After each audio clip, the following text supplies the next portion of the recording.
నన్ను బలపరచు క్రీస్తు యందు నేను సమస్తము చేయగలను. దేవుడు మన పక్షమునుండగా మనకి విరోధి ఎవడు? ఆమేన్, ఆమేన్. ఇంకా యెషయా గ్రంథంలో నుంచి తెరిచే సమయం లేదా తెరవబడే సమయం వచ్చిందని గ్రహించాం. 10వ భాగం మిగిలి ఉంటే అది కూడా బొత్తిగా నాశనం అవ్వాలి కనుక అది అయ్యి ఇక దానికోసం సమయం ఆసన్నమైందని, అంటే మనస్సు మారి స్వస్థత పొందడానికి సమయం ఆసన్నమైందని ఎరిగాం.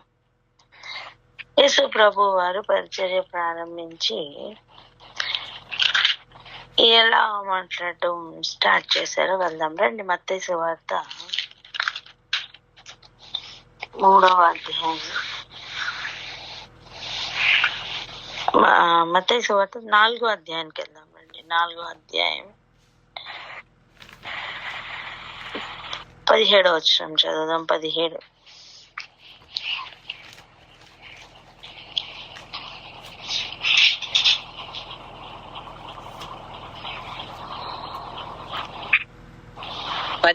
సిస్టర్ 17. అవునండి. మత్తయి సువార్త 4వ అధ్యాయము 17వ వచనము. అప్పటి నుండి యేసు పరలోక రాజ్యము సమీపించి ఉన్నది కనుక మారు మనసు పొందుడని చెప్పుచు ప్రకటింప మొదలు పెట్టెను. ఆమేన్. ఏమని ప్రకటింప మొదలు పెట్టెను? పరలోక రాజ్యము సమీపించి అన్నది కనుక ఏం చేయాలట? మారు మనస్సు పొందుడి అని చెప్తూ ఆయన ప్రకటించడం స్టార్ట్ చేశారట. చెప్పండి, అక్కడ మోయించారు, ఇక్కడ ఏం చెప్తున్నారు? ఇప్పుడు మారు మనస్సు పొందమని చెప్తున్నారు. అంటే మారు మనస్సు పొందాలి అంటే ఒక ప్యాకేజ్ వెయిటింగ్. ఏమేం ముయించారో అవన్నీ తెరవకుండా మారు మనసు వస్తుందా?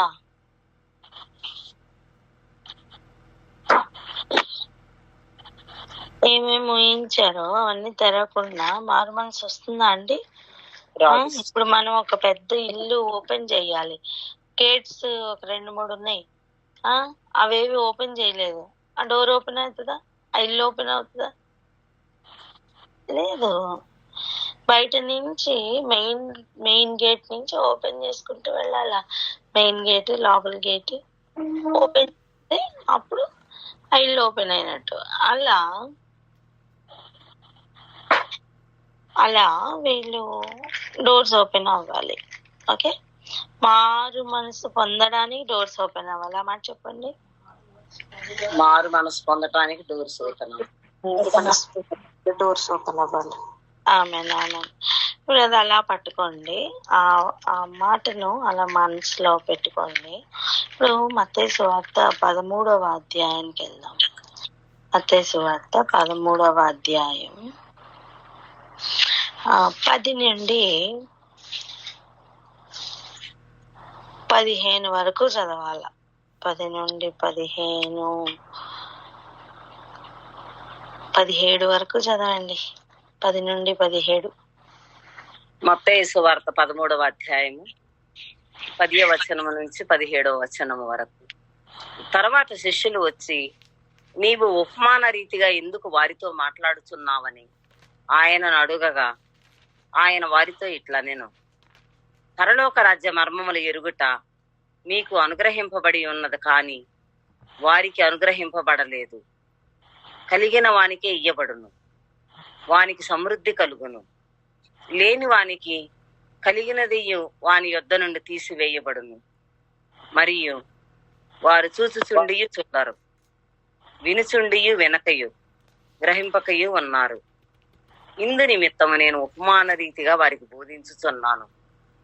ఈ ప్రజలు కన్నులారా చూసి, చెవులారా విని, హృదయముతో గ్రహించి, మనసు త్రిప్పుకొని నా వలన స్వస్థత పొందకుండానట్లు వారి హృదయము క్రొవ్వినది, వారి చెవులు వినుటకు మందములైనవి, వారు తమ కన్నులు మూసుకొని ఉన్నారు కనుక మీరు వినుట మట్టుకు విందురు గాని గ్రహింపనే గ్రహింపరు, చూసట మట్టుకు చూతురు గాని ఎంత మాత్రమును తెలుసుకొనరు అని యెషయా చెప్పిన ప్రవచనము వీరి విషయమై నెరవేరుచున్నది.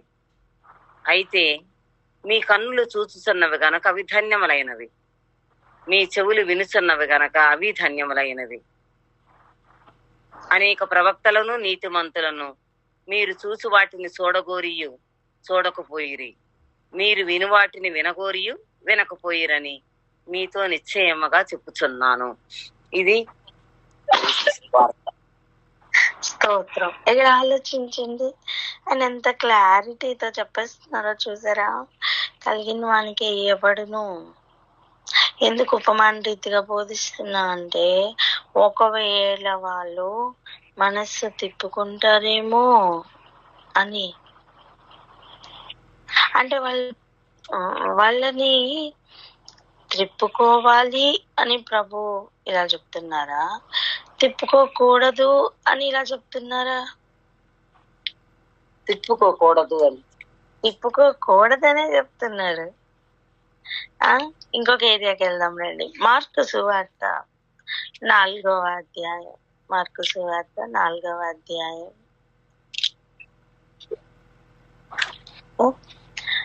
ఇప్పుడు చూడండి 9వ వచనం నుండి, వినుటకు చెవులు కలవాడు వినును గాక అని చెప్పాను. ఎందుకు ఆయన ఆ మాట పలుకుతున్నారు?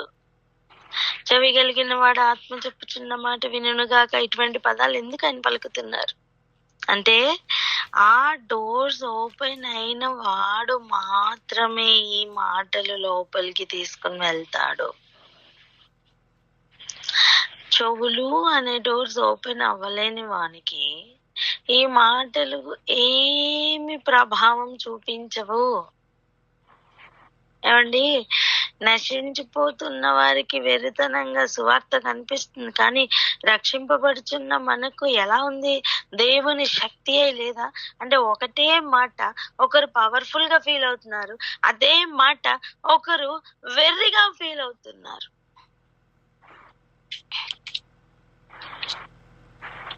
సువార్త పట్టుకుని వచ్చిన వ్యక్తులు కొంతమందికి ఆఫ్టర్ ఆల్ అని కనిపిస్తారు, కొంతమందికి ఉన్నతంగా కనిపిస్తారు. ఎందుకంత వ్యత్యాసం? మనస్సు ఎలా వాళ్ళని రిసీవ్ చేసుకుంటున్నది, వాక్యాన్ని ఎలా రిసీవ్ చేసుకుంటున్నది అనేది ఎంత ప్రాముఖ్యమో ఈరోజు అర్థం చేసుకుందాం. 10వ వచనం చూడండి. ఆయన ఒంటరిగా ఉన్నప్పుడు 12 మంది శిష్యులతో కూడా ఆయన చుట్టూ ఉండిన వారు ఆ ఉపమానంను కూర్చి ఆయన అడిగిరి. అందుకు ఆయన 11వ వచనం, దేవుని రాజ్య మర్మము తెలుసుకొనుట మీకు అనుగ్రహింపబడి ఉన్నది, కానీ వెలుపల నుండి వారు ఒకవేళ దేవుని వైపు తిరిగి పాపక్షమాపణ పొందుదురని వారు చూచుటకైతే చూచియు కనుగొనకను వినుటకైతే వినియు గ్రహింపకయు నుండుటకు అన్నియు ఉపమాన రీతిగా వారికి బోధింపబడుచున్నవని వారితో చెప్పెను. అర్థమైందా? ఇది ఎలాంటిదంటే, ఇది ఎటువంటిది చెప్పిన,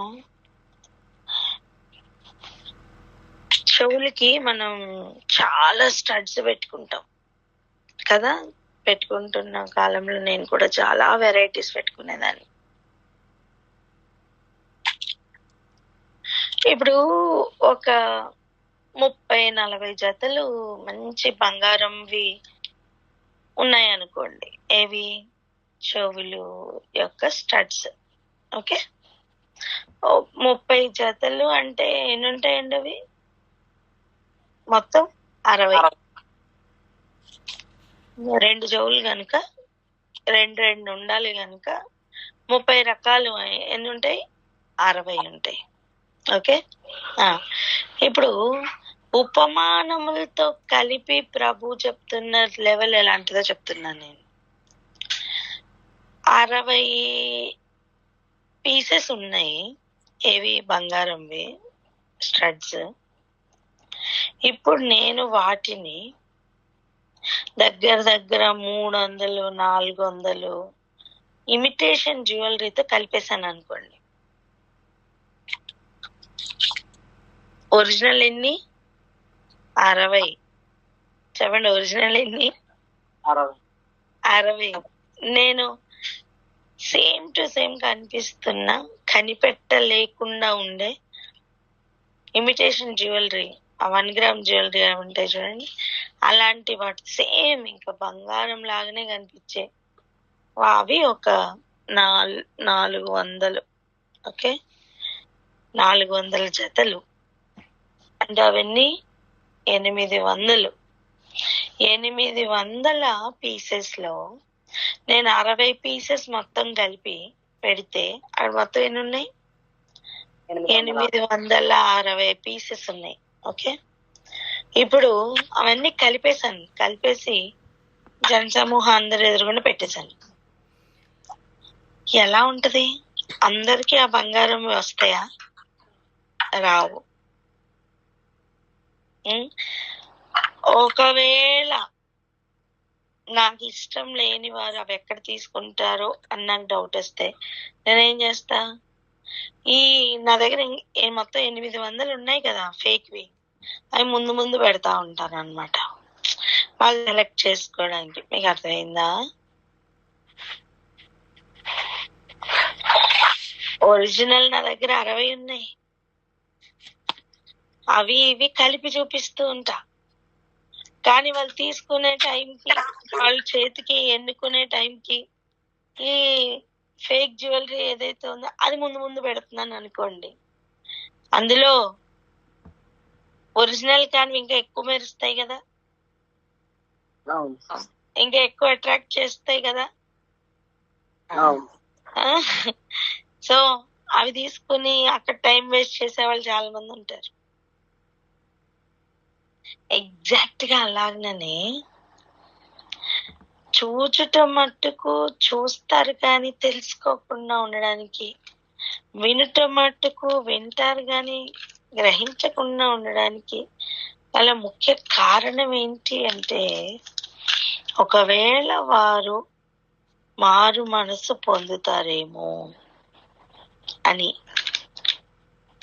ఇంకా చెప్పాలంటే వాళ్ళు వెలుపల ఉండువారట. చెప్పండి, ఎవరండి వారు? వెలుపల ఉండువారు. ఒకవేళ దేవుని వైపు తిరిగి పాప క్షమాపణ పొందుతారేమో అని వాళ్ళకు అన్ని ఉపమాన రీతిగా చెప్తున్నారట. ఇప్పుడు ఇంకో మాట చెప్పాలి ఇక్కడ. ఏంటి తెలుసా? ఆ జన సమూహంలో ఎవరైనా ఒరిజినల్ గుర్తుపట్టి, చెప్పండి ఏంటి? గుర్తుపట్టి ఆ 60 పీసుల్లో 2-3 పట్టుకొని ఇవి మాకు కావాలి అంటే ప్రభు వాళ్ళకి ఇస్తారు. ఆమేనని చెప్పండి. ఒకసారి ఆయనట అలా ప్రయాణం చేస్తూ ఉన్నారట. ఆయన చాలా ప్రయాణాలు చేస్తూ ఉండేవారు కదండి. అలా ప్రయాణాలు చేస్తూ ఉన్నారట. అయితే ఒకరోజు ఏం జరిగిందంటే, రండి వెళ్దాం. ఇదే మార్కు సువార్త 7వ అధ్యాయం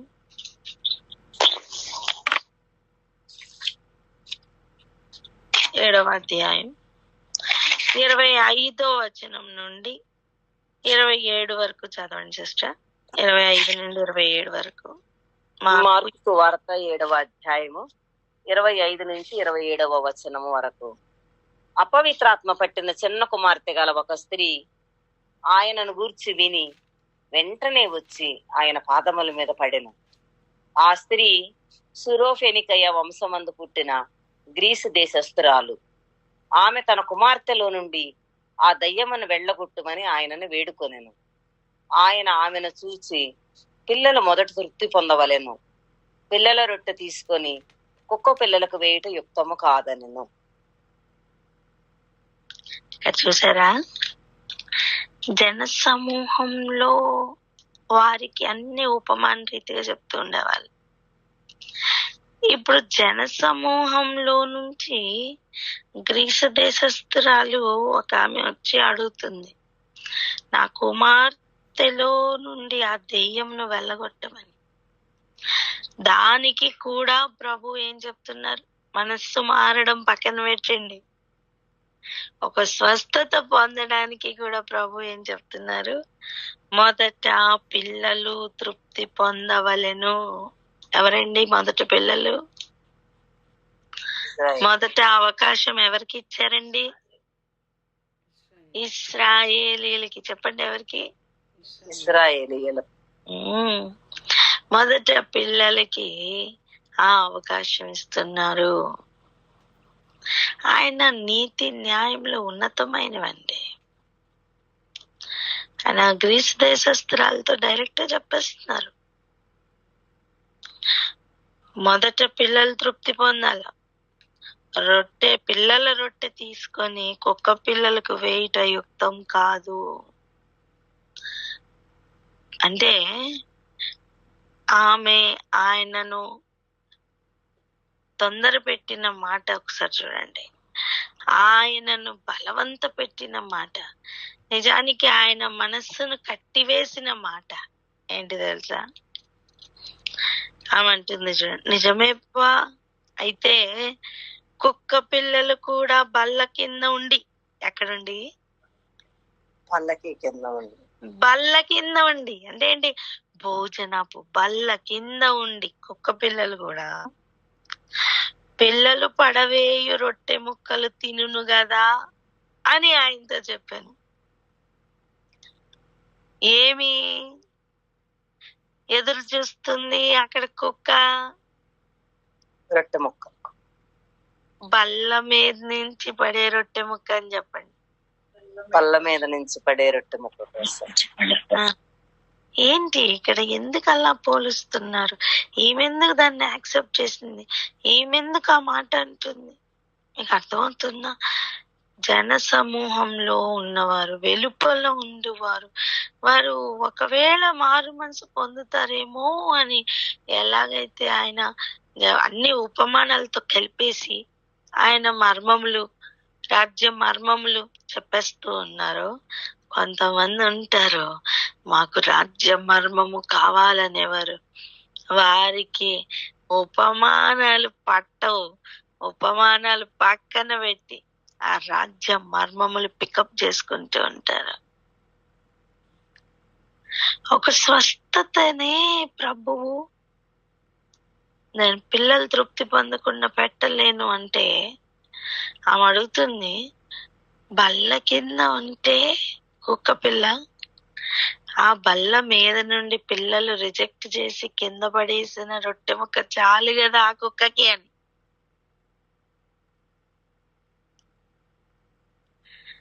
మీకు అర్థమైందా? మొదట పిల్లలు తృప్తి పొందాలి, నిజమే. రాజ్య మర్మములు ఎవరికి అనుగ్రహించారో వారికే దేవుడు అనుగ్రహించారు, నిజమే. కానీ వాళ్ళు రిజెక్ట్ చేస్తే మాత్రం జనసమూహానికి అది ఓపెన్ గేట్. ఆమేనని చెప్తారు అనుకున్నా, తెలుసా? ఈ అవకాశం డైరెక్ట్ చెప్పాలండి, డైరెక్ట్ చెప్పాలి. యూదులు కాదంటేనే సువార్త అన్యజనుల్లోకి ఎంటర్ అయిందండి.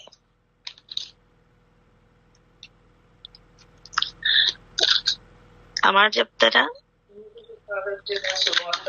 యూదులు కాదంటేనే సువార్త అన్యజనుల్లోనికి ఎంటర్ అయింది.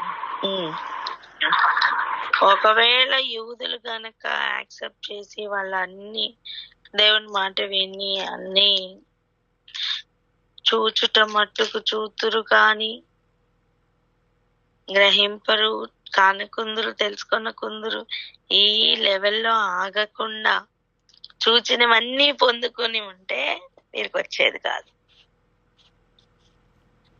అన్యజనులకి దొరికేది కాదు. ఈ కొనియా, లుస్త్రా ఇటువంటి ప్రదేశాల్లో జరిగిన సంగతిని ఒకసారి చూద్దాం. అపోస్తలుల కార్యాలు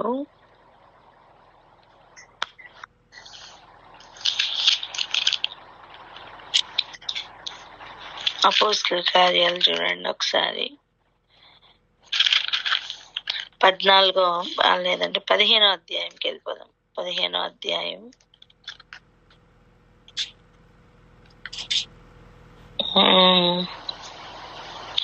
లేదు 13వ అధ్యాయానికి వెళ్దాం రండి. అపోస్తలుల కార్యాలు 13వ అధ్యాయం చదవండి. 47 నుండి చదవండి. 47 లేకపోతే 44 నుంచి చదవండి సిస్టర్. 44 నుంచి చదువుకుంటూ రండి ఒకసారి. అపోస్తలుల కార్యములు 13వ అధ్యాయము 44వ వచనము నుండి. మరుసటి విశ్రాంతి దినమున దాదాపుగా ఆ పట్టణమంతయు దేవుని వాక్యము వినుటకు కూడి వచ్చాను. యూదులు జనసమూహములను చూచి మత్సరముతో నిండుకొని దూషించుచు పౌలు చెప్పిన వాటికి అడ్డము చెప్పిరి. అప్పుడు పౌలును బర్నబాయు ధైర్యముగా ఇట్లనిరి, దేవుని వాక్యము మొదట మీకు చెప్పుట ఆవశ్యకమే, అయినను మీరు దానిని త్రోసివేసి మిమ్మును మీరే నిత్య జీవమునకు అపాత్రులుగా ఎంచుకొనుచున్నారు. కనుక ఇదిగో మేము అన్ని జనుల యొద్దకు వెళ్ళుచున్నాము. ఏలయనగా నీవు భూ దిగంతముల వరకు రక్షణార్థముగా ఉండునట్లు నిన్ను అన్ని జనులకు వెలుగుగా ఉంచి ఉన్నాను అని ప్రభు మాకు ఆజ్ఞాపించననిరి. ఇంతేనా సిస్టర్? కంటిన్యూ చేయాలి. చదవండి సిస్టర్. అన్య జనులు ఆ మాట విని సంతోషించి దేవుని వాక్యం మహిమపరచరి. మరియు మనకు నిర్ణయింపబడిన వారందరూ విశ్వసించరు. చాలు, చూసారా ఇక్కడ జరుగుతున్న విషయం ఏంటి? మొదట పిల్లలు తిని తృప్తి పడాల. మొదట పిల్లలు అంటే ఎవరండి? ఇశ్రాయేలీలు, యూదులు. సో ఇక్కడ ఏం జరుగుతుంది? బల్ల మీద నుండి రొట్టె ముక్కలు కింద పడుతున్నాయండి.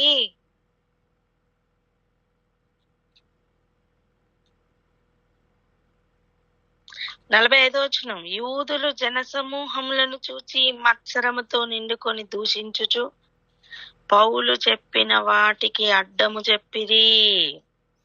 ఏమి చెప్పిరి? పౌలు చెప్పిన వాటికి అడ్డము చెప్పారు. అంటే ఏంటి? పిల్లలు బల్ల మీద నుండి రొట్టెను తినకుండా రిజెక్ట్ చేస్తున్నారు, కింద పడేస్తున్నారు. పిల్లలకి ఉన్న ముఖ్యమైన డేంజర్ జోన్ ఏంటో తెలుసా? ఫెమిలియారిటీ. చెప్పండి ఏంటి? ఫెమిలియారిటీ. ఆ డేంజర్ తో వాళ్ళు శ్రేష్టమైన వాటిని తోసేస్తారు. అది వెంటనే జరుగుతున్న విషయం ఏంటి తెలుసా? ఎదురు చూస్తున్న వారికి దొరుకుతాయి అవి. అందుకే చూడండి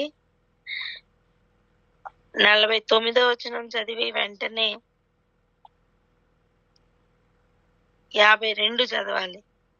49. ప్రభువు వాక్యము ఆ ప్రదేశమంతటా వ్యాపించెను గాని యూదులు భక్తి మర్యాదలు గల స్త్రీలను ఆ పట్టణపు ప్రముఖులను రేపి పౌలునకు బర్నబాకు హింస కలుగ చేసి వారిని తమ ప్రాంతముల నుండి వెళ్ళగొట్టిరి.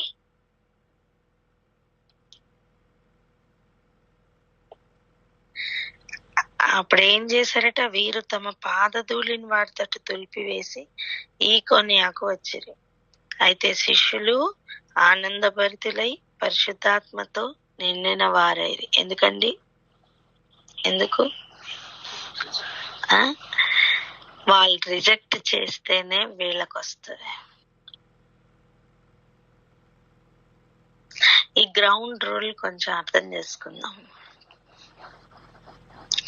మనకి మొత్తం 2 విషయాలు అర్థం అవ్వాలి. ఒకటి, ప్రభు వెలుపల ఉండు వారి కోసం అన్ని ఉపమాన రీతిగా చెప్తున్నారు. ఇప్పుడు మనం తీసుకున్న ఎగ్జాంపుల్లోకి వెళ్ళిపోదాం. 800 పీసెస్ నీ దగ్గర ఇమిటేషన్ జ్యువెలరీ ఉన్నాయి.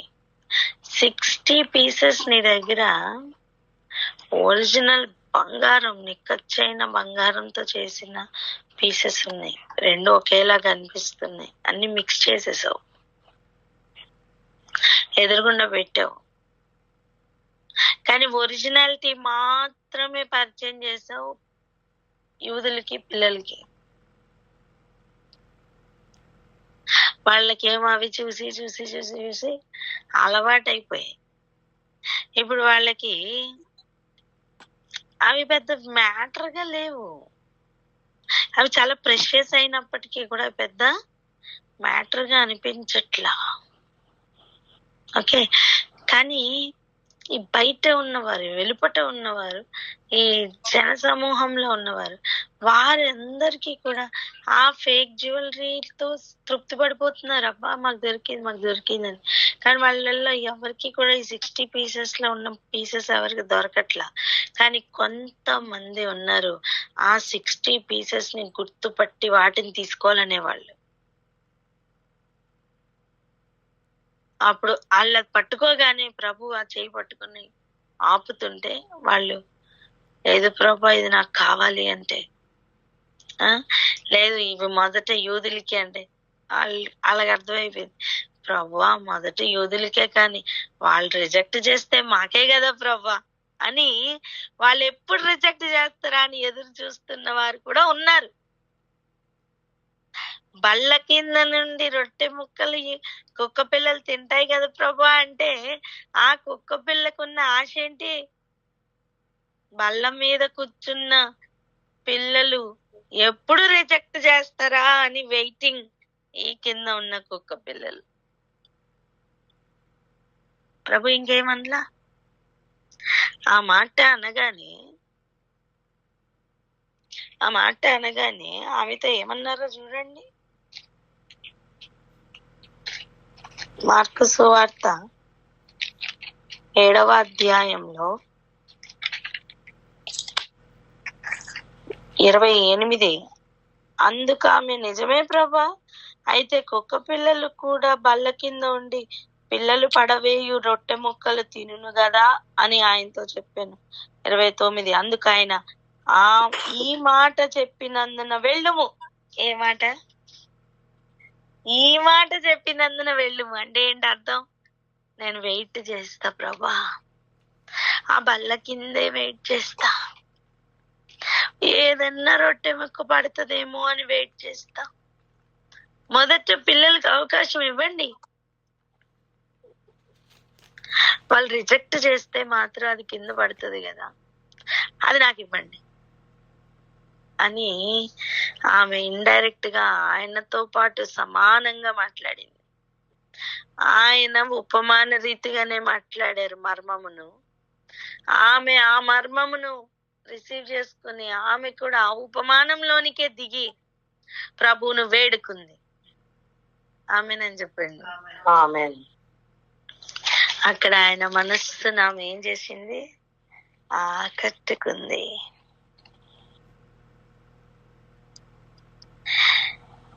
ఆయన ఆమెతో ఇంకా ఏం చెప్పారు? ఈ మాట చెప్పినందున వెళ్ళుము అని చెప్పారు. దయ్యము నీ కుమార్తెను వదిలిపోయినదని ఆమెతో చెప్పాను. ఏటట? దయ్యం నీ కుమార్తెను వదిలిపోయింది. ఆమె ఆయన ఆ రోజు ఆశ్రయించింది దేనికి? దయ్యమును వెళ్ళగొట్టమని. ఆయన ఆ కార్యం చేశారు ఆమెకి. ఈరోజు మనం జస్ట్ ఒక స్వస్థత గురించి ఆయన ఆశ్రయిస్తే కూడా ఈ క్లారిటీ ఉన్న వాళ్ళకి దొరుకుతుంది. ఓకే, కానీ మనం మరి శ్రేష్టమైన దాని కోసం వెయిట్ చేస్తున్నామా? డెఫినెట్ గా దొరుకుతుందండి, దొరుకుతుంది. ఎందుకు ప్రభు వారి కన్నులు మూయించమని చెప్పారు?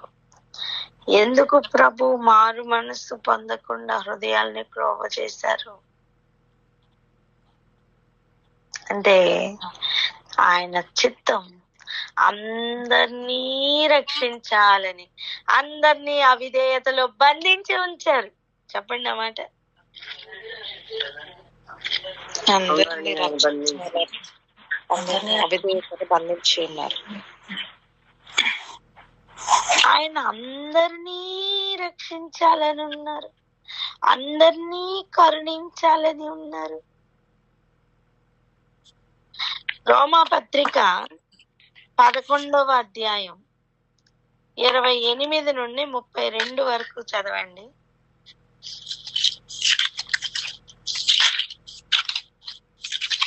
రోమా పత్రిక 11వ అధ్యాయము 28 నుండి 32 వరకు. రోమా పత్రిక 11వ అధ్యాయము 28వ వచనం నుండి 32వ వచనం వరకు. సువార్త విషయమైతే వారు మిమ్మును బట్టి శత్రువులు, కాని ఏర్పాటు విషయమైతే పితరులను బట్టి ప్రియులై ఉన్నారు. ఏలయనగా దేవుడు తన కృపావరముల విషయములోను పిలుపు విషయములోను పశ్చాత్తాపపడడు. మీరు గతకాలమందు దేవునికి అవిధేయులయ్యుండి ఇప్పుడు వారి అవిధేయతను బట్టి కరుణింపబడితిరి. అటువలనే మీ ఎడల చూపబడిన కరుణను బట్టి వారును ఇప్పుడు కరుణ పొందు నిమిత్తము ఇప్పుడు వారు అవిధేయులై ఉన్నారు. అందరి ఎడల కరుణ చూపవలనని దేవుడు అందరినీ అవిధేయతా స్థితిలో మూసివేసి బంధించి ఉన్నాడు. ఆమేన్. ఏంటట? అందరి ఎడల ఏం చూపించాలట? కరుణ చూపాలని. అందరినీ అవిధేయత స్థితిలో మూసి బంధించి ఉన్నారట.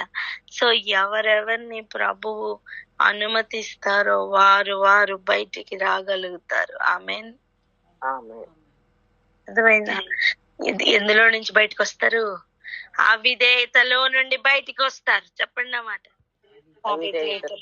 బయటకు వస్తారు. ఎందులో బంధింపబడి ఉన్నారు? అవిధేయత స్థితిలో. చెప్పండి. ఆమేన్.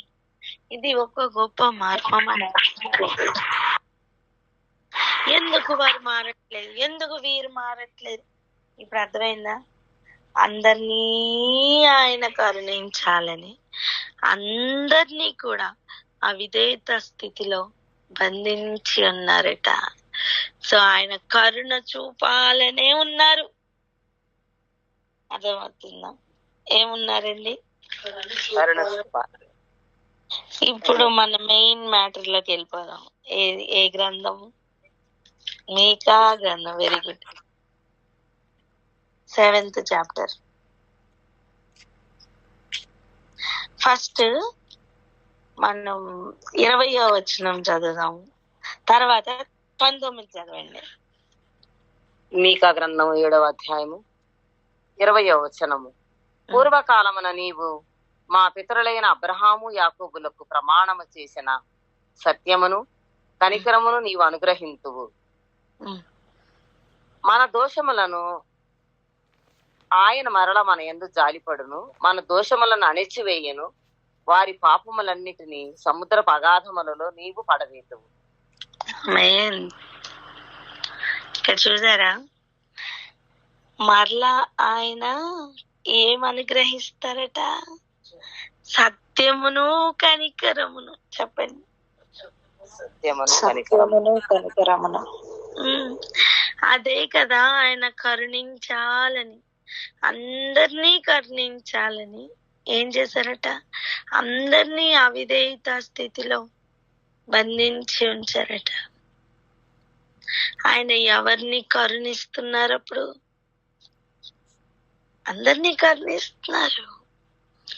ఎవరిని కరుణించాలని ఆయన ఉంటారో వారిని ఆ అవిధేయత స్థితిలో నుంచి విడుదల చేస్తారు. ఎవరిని విడుదల చేస్తారో వాళ్ళని ఆయన బయటికి తీస్తారు. దాని అర్థం బంధింపబడి ఉన్నవారు వేస్ట్ అని కాదండి. వాళ్ళల్లో శ్రేష్టమైన వారు ఉండొచ్చు. ఆమేన్. ఆమె ఏమండి, 12 మంది శిష్యుల కంటే శ్రేష్టమైన పరిచర్య ఆఖరిగా వచ్చినట్టుగా కనబడుతున్న పౌలు చెయ్యలేదా? చేశారు. అప్పటి వరకు తాను బంధింపబడి ఉన్న అవిధేయత స్థితి ఎటువంటిది, ఎంత భయంకరం. శిష్యులు మొదటి విడత 12 మంది సెలెక్ట్ అయిపోయారు.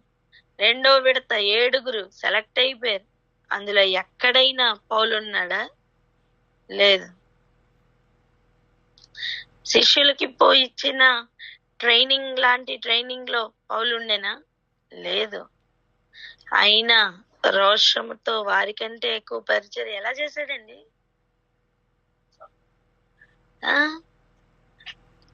ఎంత అవిధేయతో అంత కరుణ పొందాడంటున్నా నేను.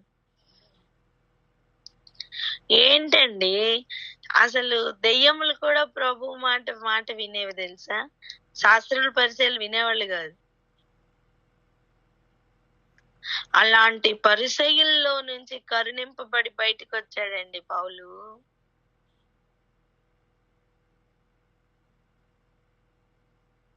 తను పొందిన మారు మనసు ఎంత స్ట్రాంగ్ అంటే ఎంత మందిని మారు మనసులోకి తీసుకొచ్చాడో చూడండి. ఈ నాటికి కూడా పౌలు ద్వారా రాయించిన పత్రికలు ఎంత ప్రాముఖ్యంగా మారాయి మన జీవితంలో.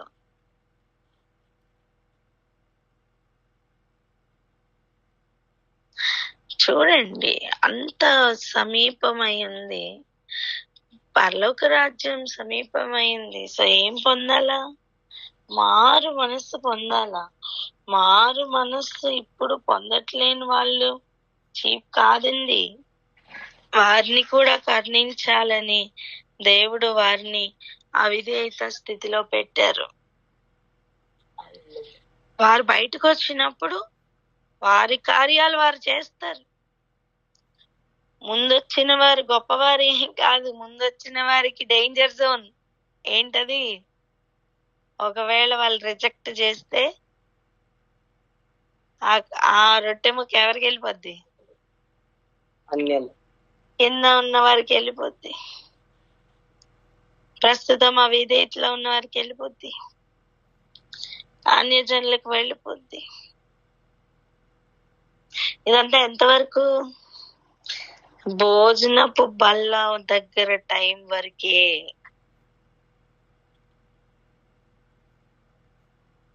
దేనికైనా ఒక సమయం నిర్ణయింపబడి ఉంది కదా.